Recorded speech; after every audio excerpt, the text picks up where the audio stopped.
Hi അസ്സലാമു അലൈക്കും welcome back. ഇന്ന് നമ്മുടെ റെസിപ്പി ഇപ്പോൾ ട്രെൻഡിങ് ആയിക്കൊണ്ടിരിക്കുന്ന ഒരു കിഡിലൻ ഡ്രിങ്കിൻ്റെ റെസിപ്പിയാണ്. അടിപൊളി ടേസ്റ്റുള്ള ഈ ഒരു ഡ്രിങ്ക് എങ്ങനെ ഉണ്ടാക്കിയെടുക്കാൻ നോക്കാം. അതിന് മുന്നായിട്ട് ഈ ചാനൽ ആദ്യമായിട്ട് നിങ്ങൾ കാണുന്നുണ്ടെങ്കിൽ നിങ്ങൾക്ക് ഇഷ്ടമായി എന്നുണ്ടെങ്കിൽ പ്ലീസ് ഒന്ന് സബ്സ്ക്രൈബ് ചെയ്ത് സപ്പോർട്ട് ചെയ്യണേ. ആദ്യം തന്നെ ഇതിലേക്കൊരു കസ്റ്റേർഡ് മിക്സ് റെഡിയാക്കി എടുക്കണം. അതിനായിട്ട് ഇതൊരു ബൗളിലേക്ക് 2 ടേബിൾ സ്പൂൺ കസ്റ്റേർഡ് പൗഡർ ചേർത്ത് കൊടുക്കാം. വാനില ഫ്ലേവറാണ് കേട്ടോ ഞാനിവിടെ എടുത്തിട്ടുള്ളത്. ഇതിലേക്ക് ഇതൊരു 1/4 കപ്പ് പാലും കൂടി ചേർത്ത് കൊടുക്കാം.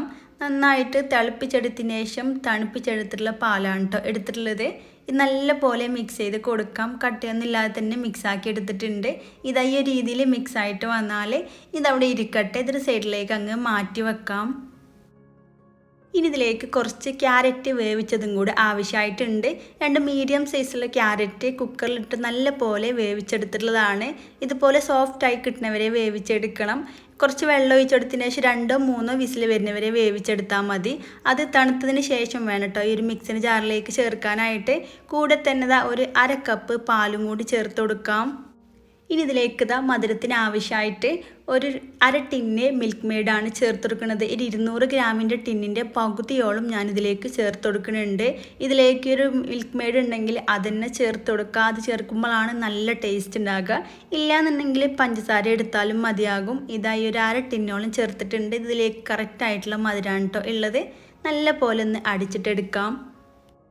ഈ ഒരു രീതിയിൽ ഒട്ടും തരിയൊന്നുമില്ലാതെ നല്ല പോലെ അടിച്ചെടുത്തിട്ടുണ്ട്. ഇനി ഇതവിടെ മാറ്റി വെക്കാം. ഇനിയൊരു പാത്രം എടുത്തിട്ടുണ്ട്. ഇതിലേക്ക് 2 കപ്പ് പാൽ ചേർത്ത് കൊടുക്കാം. 250 ml കപ്പിലാണ് കേട്ടോ എടുത്തിട്ടുള്ളത്. ഈ ഒരു ഡ്രിങ്കിലേക്ക് മൊത്തത്തിൽ 3 കപ്പ് പാലാണ് ആവശ്യമായിട്ടുള്ളത്. ഇതിലേക്ക് ഒരു 1/4 കപ്പ് പഞ്ചസാരയും കൂടെ ചേർത്ത് കൊടുക്കാം. ഇതിലേക്ക് കറക്റ്റായിട്ടുള്ള മധുരമാണ് ഉണ്ടാവുക. ഇനി കൂടുതൽ വേണമെന്നുള്ളവർക്ക് കൂട്ടിയിട്ടും ചേർത്ത് കൊടുക്കുക. കുറച്ച് വേണമെന്നുള്ളവർക്ക് കുറച്ചിട്ടും എടുക്കുക. ഈ തീ ഓൺ ചെയ്ത് കൊടുത്തതിന് ശേഷം നല്ല പോലെ ഇതൊന്ന് ചൂടാക്കിയിട്ട് എടുക്കാം.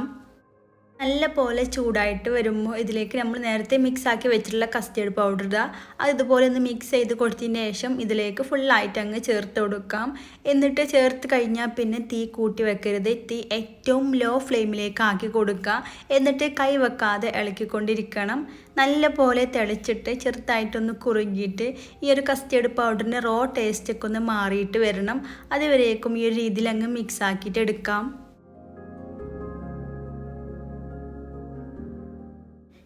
ഈ ഒരു രീതിയിൽ നല്ല പോലെ തിക്കായിട്ട് വന്നിട്ടുണ്ട്.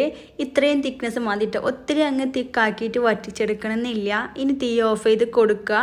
എന്നിട്ട് നമുക്ക് ഇത് തണുക്കാനായിട്ട് മാറ്റി വെക്കണം. നല്ല പോലെ ഇതൊന്ന് തണുത്തിട്ട് കിട്ടണം. ഇനി അത് തണുത്ത് വരുന്ന സമയം കൊണ്ട് ഇതിലേക്ക് കുറച്ച് കസ്കസും കൂടെ ഒന്ന് സോക്ക് ചെയ്തെടുക്കുക. അതിനായിട്ട് ഒരു ടേബിൾ സ്പൂണ് കസ്കസും കൂടെ തന്നെ ഒരു 1/2 കപ്പ് വെള്ളം കൂടെ ചേർത്തിട്ട് നല്ല പോലെ ഇതൊന്ന് കുതിർത്തിയെടുക്കാം. ഒരു 5 മിനിറ്റ് കൊണ്ട് തന്നെ ഇത് സോക്കായിട്ട് വന്നോളും. ഇനി ഇതവിടെ ഇരിക്കട്ടെ. കസ്റ്റേർഡ് മിക്സ് നല്ല പോലെ തണുപ്പിച്ചെടുത്തിട്ടുണ്ട്. ഫ്രിഡ്ജിൽ വെച്ചിട്ട് നല്ല പോലെ തണുപ്പിച്ചെടുത്തതിന് ശേഷം വേണം കേട്ടോ ഈ ഒരു ക്യാരറ്റിനെ മിക്സിലേക്ക് ചേർത്ത് കൊടുക്കാൻ. ഫുള്ളായിട്ട് ചേർത്ത് കൊടുക്കാം. കൂടെ തന്നെ 1 ടീസ്പൂൺ ഏലക്കാപ്പൊടിയും കൂടെ ചേർക്കാം. പിന്നെ കുറച്ച് ഐസ് ക്യൂബും കൂടെ ചേർത്തിട്ട് ഒന്നും കൂടെ ഒന്ന് അടിച്ചിട്ടെടുക്കാം. ഐസ് ക്യൂബ് നിർബന്ധമില്ല കേട്ടോ, വേണമെന്നുണ്ടെങ്കിൽ ചേർത്താൽ മതിയാകും. ജസ്റ്റ് ഒന്ന് അടിച്ചിട്ടെടുത്താൽ മതി. ഈ ഒരു രീതിയിലൊന്ന് അടിച്ചെടുത്തിട്ടുണ്ട്. ഒരു ബൗളിലേക്ക് അങ്ങ് ചേർത്ത് കൊടുക്കാം. ഈ ഒരു തിക്നെസ്സിലാണ് കേട്ടോ കിട്ടേണ്ടത്. ഇത്രയും തിക്നെസ് വേണം. നിങ്ങൾക്ക് ലൂസായിട്ടാണ് വേണ്ടതെന്നുണ്ടെങ്കിൽ അതിനനുസരിച്ച് ഐസ് ക്യൂബ് ചേർത്താലും മതിയാകും. ഇതിലേക്ക് വെള്ളം ചേർത്ത് കൊടുക്കരുത്. ഈ സോക്ക് ചെയ്ത് വെച്ചിട്ടുള്ള കസ്കസ് ഉണ്ടല്ലോ അതിൻ്റെ ഒരു 1/4 പോർഷനോളം ചേർത്ത് കൊടുക്കുക. ഇനി ഇതിലേക്ക് കുറച്ച് ക്യാരറ്റ് ഒന്ന് ഗ്രേറ്റ് ചെയ്തിട്ട് അതും കൂടെ ചേർക്കുന്നുണ്ട്. ഓപ്ഷണലാണ്. നിങ്ങൾക്ക് ഇഷ്ടം ഉണ്ടെന്നുണ്ടെങ്കിൽ മാത്രം ചേർത്താൽ മതിയാകും. കടിക്കാൻ ഇഷ്ടമുള്ളവർ ചേർത്ത് കൊടുക്കുക കേട്ടോ. ഇടയ്ക്കൊന്ന് ജ്യൂസ് കുടിക്കുമ്പോൾ കടിക്കാൻ ഇഷ്ടമുണ്ടെങ്കിൽ മാത്രം ചേർക്കുക. നല്ല പോലെ എല്ലാം കൂടെ അങ്ങ് മിക്സ് ആക്കിയിട്ട് എടുക്കുക. അടിപൊളി ടേസ്റ്റാണ് ഈ ഒരു ഡ്രിങ്ക്. നല്ല പോലെ തണുപ്പിച്ചെടുത്തതിന് ശേഷം വേണം കഴിക്കാനായിട്ട്. അപ്പോഴാണ് അടിപൊളിയായിട്ട് ഉണ്ടാവുക.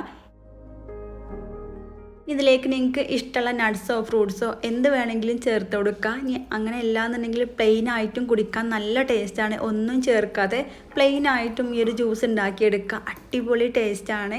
അപ്പോൾ എല്ലാവരും ഇന്ന് ഉണ്ടാക്കി നോക്കുക. നിങ്ങൾ ട്രൈ ചെയ്യുകയാണെങ്കിൽ കമൻറ്റ് അറിയിക്കാൻ മറക്കരുത്. ഗസ്റ്റൊക്കെ വരുമ്പോഴോ അല്ലെങ്കിൽ നോമ്പ് തുറക്കുന്ന സമയത്ത് ഈ ഒരു ഡ്രിങ്ക് അടിപൊളിയാണ്.